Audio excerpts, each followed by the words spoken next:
I'm going to share with you a few weapons that you can legally travel with that I travel with on an airplane. In fact, right now I'm traveling, I'm shooting this in somebody's home, and I'm going to show you the improvised weapons that I brought with me on the airplane in my carry-on that have no problem going through security. My name, by the way, is Jason Hanson. I'm a former CIA officer, and you might recognize me from Shark Tank or Fox News or the NBC Today Show. Let's get down to business. Let's talk about how to protect yourself on an airplane. Please welcome back former CIA officer Jason Hanson. Former CIA Jason Hanson. This handsome fella is Jason Hanson. Okay. This is Jason Hanson, former CIA guy.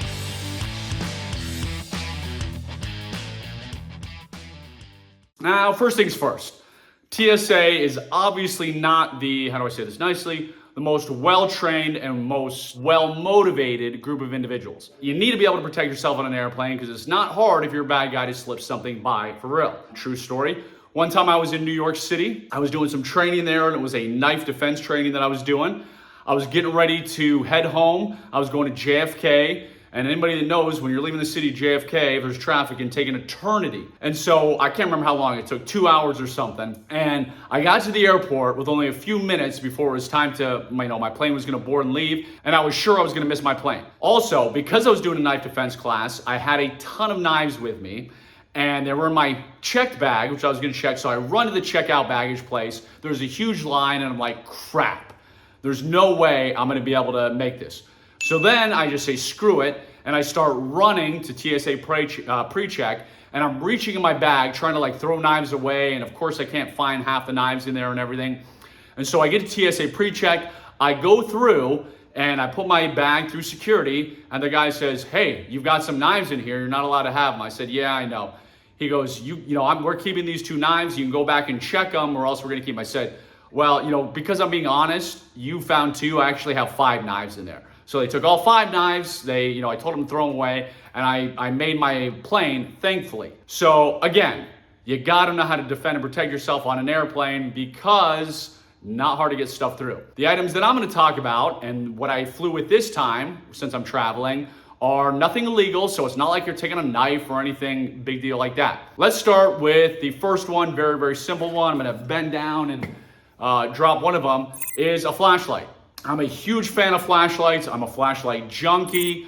I own a gazillion and 1 flashlights. So this always goes on my carry-on. Now, you want to have a decent metal flashlight, not some cheap piece of junk that you picked up at the gas station sitting on the counter that's a plastic light for 49 cents or whatever. So this is just one of the many, many flashlights I own. Obviously, a flashlight is great because you could blind somebody, which is more for home defense. But in this case, a whack on the noggin, if you take this to the head, if you reach out and jab somebody in the eye, like that, it's got the bezel on here, it's not gonna feel good. If you smash somebody in the throat, there's a million places you could strike somebody with this, do some serious damage. So I always travel with a flashlight, and you can see that this is a decent sized flashlight. So I do own a lot of flashlights. I have the tiny keychain, smaller flashlights, but one of those tiny ones is not as great for self-defense, obviously. So have a flashlight on you. Next is one of my favorites, the tactical pen. I'm a huge fan of the tactical pen. It's a pen on steroids, meaning it's a regular writing pen. You take the cap off, but you can see it's got this blunt end here that can do some serious damage. So I've trained thousands of students over the years, and a small handful, thankfully only a small handful, have used this to stop an attacker. Meaning they've jabbed in the person's face, they've jabbed in their chest or whatever, and it has stopped the attack and saved somebody from being attacked at a gas station, saved a woman from being kidnapped. So I love the tactical pen. When I fly with this bad boy, I do not walk up to TSA and be like, hey, this self-defense ninja tactical pen, can I take it on the plane? They'll confiscate it. I take my pen out, I take off the cap, I put the cap on the end, I put it in my laptop bag, and I go through, and I've never been stopped. I've never had a tactical pen confiscated. I've tested a lot. If you want to get this one, the best tactical pen that I found, go to tacticalspypen.com and you can grab yours. So I highly recommend a tactical pen. Also, important note, after I go through security, I take my tactical pen out of my bag, I put it in my pocket, but I don't clip it to my pants pocket. I don't want somebody to see it clip there. I don't want somebody to think it's a knife. So when I'm walking about in a normal day, going about my daily, in my town in Utah, I'll have a pen clipped in my pants pocket. I'll have a knife. I don't care if people see those clips. But in a regular setting, it's different obviously than an airplane where I don't want people to see the clips. So have a tactical pen, great self-defense tool. Let me bend down real quick. This is more of an improvised weapon. This is a metal water bottle. When I fly, I carry this with me. Reason is because I usually used to forget a water bottle all the time.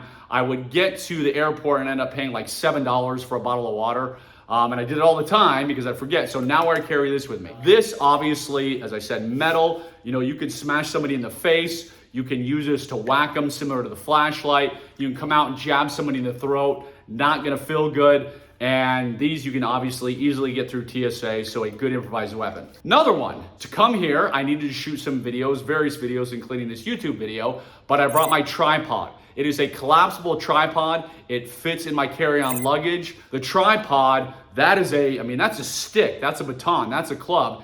You again could strike somebody, also do some serious damage, but the beauty is too, you can keep somebody back. So it's a long enough tripod that you can keep distance between an attacker, and tripods are legal. I got mine through security, no problem at all. A few other improvised weapons for a plane that you might want to think of: a soda can and a sock. So take a soda can, put it in a sock, you swing that sucker around, not gonna feel good at all.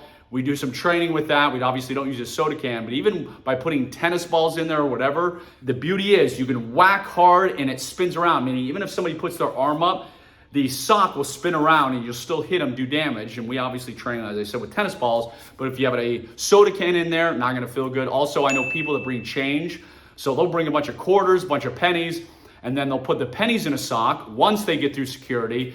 And if you're whacking somebody with pennies in a sock, not gonna feel good either. So there's plenty of different weapons you can use, improvised weapons, to protect yourself on an airplane. So make sure you have something, make sure you protect yourself. Somebody's ringing the doorbell where I'm at, so I gotta go. Don't forget to like, subscribe. Also don't forget to tacticalspypen.com if you want a tactical pen. And always protect yourself when you travel. Have a great day.